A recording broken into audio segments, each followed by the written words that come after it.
1897년 미국 웨스트버지니아에서요, 법정에 유령이 증인으로 섰다는 좀 믿기 힘든 이야기가 있습니다. 이게 정말 가능한 일이었을까요? 네, 안녕하세요. 오늘 이 놀라운 실화, 이른바 그린 브라이어 유령 사건의 기록들을 한번 자세히 들여다보겠습니다. 네, 보내주신 자료들을 보니까요. 이게 단순한 괴담이 아니더라고요. 법, 증거, 또 뭐랄까 인간의 믿음 같은 거에 대해서 생각할 거리를 많이 던져주는 사건이었습니다. 맞아요. 특히 19세기 말이라는 그 시대적 배경 안에서 이 사건이 어떻게 받아들여졌을까, 이게 참 흥미로운 지점 같아요. 그렇죠.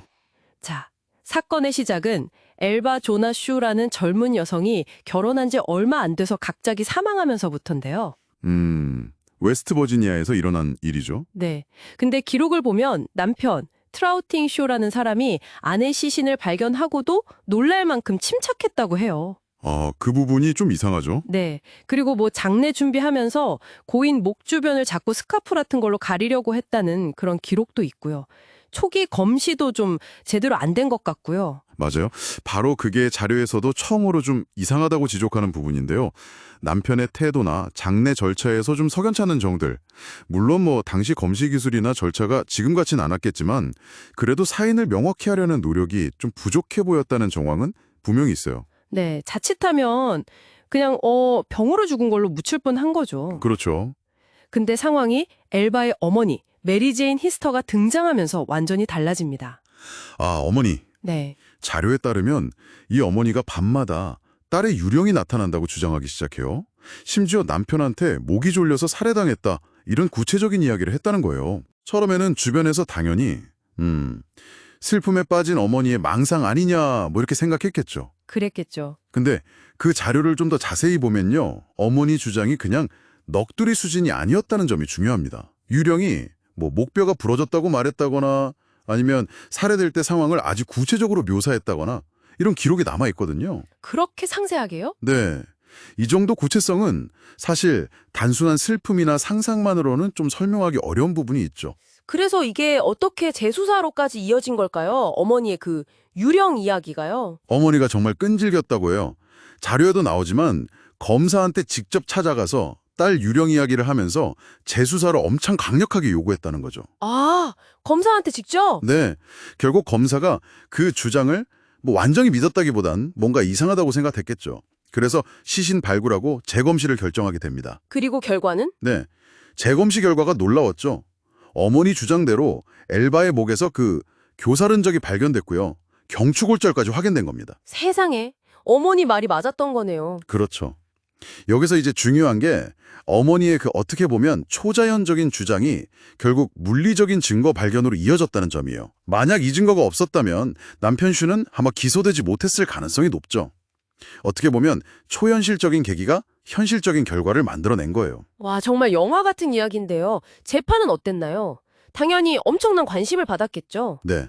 전국적인 관심사였다고 기록되어 있습니다. 특히 어머니가 증인석에 서서 했던 말이 인상 깊어요. 나는 그것을 본 것이 아닙니다.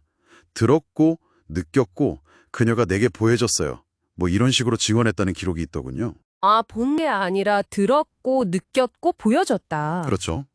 변호인 측은 당연히 이 유령 증언의 신빙성을 공격했겠죠. 이게 말이 되냐면서. 당연하죠. 현다법정 기준으로 보면 이건 증거로 채택될 수가 없는 이야기잖아요. 유령한테 들었다는 건데. 맞습니다.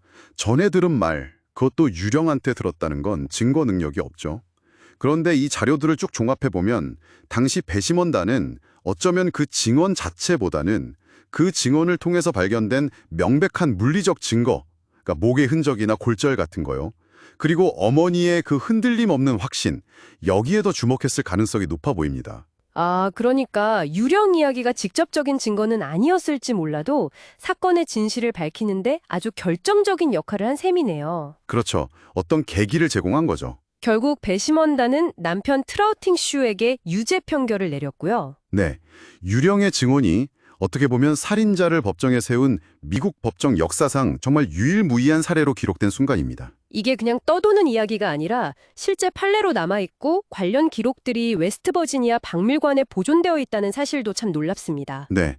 법이라는 영역에서 과학적으로 설명되지 않는 어떤 현상이 어떻게 작용할 수 있는지를 보여주는 아주 극단적인 예시라고 할 수 있겠습니다. 물론 다시 강조하지만 핵심은 물리적 증거였어요. 하지만 그 증거를 세상 밖으로 나오게 만든 계기가 바로 그 어머니의 이야기였다는 점은 부정할 수가 없는 거죠. 네. 오늘 저희가 함께 살펴본 이 자료들은 한 여성의 비극적인 죽음, 그리고 그 뒤에 남겨진 정말 불가사의한 증언이 어떻게 실제 법정 판결로 이어졌는지를 보여줬습니다. 네. 명백한 물리적 증거가 유죄 판결의 가장 중요한 근거가 된 것은 분명합니다. 하지만 그 증거를 찾아 나서게 만들었던 어머니의 그 강한 확신, 그리고 그녀가 전한 유령의 이야기, 이게 당시 배심원들의 마음에 과연 어떤 영향을 미쳤을까요? 글쎄요. 여러분께서 이 자료들을 보시면서 진실을 규명하는 데 결정적인 요소는 과연 무엇이었을까? 한번 생각해 보시는 것도 좋을 것 같습니다. 좀 곱씹어 볼 만한 질문이죠.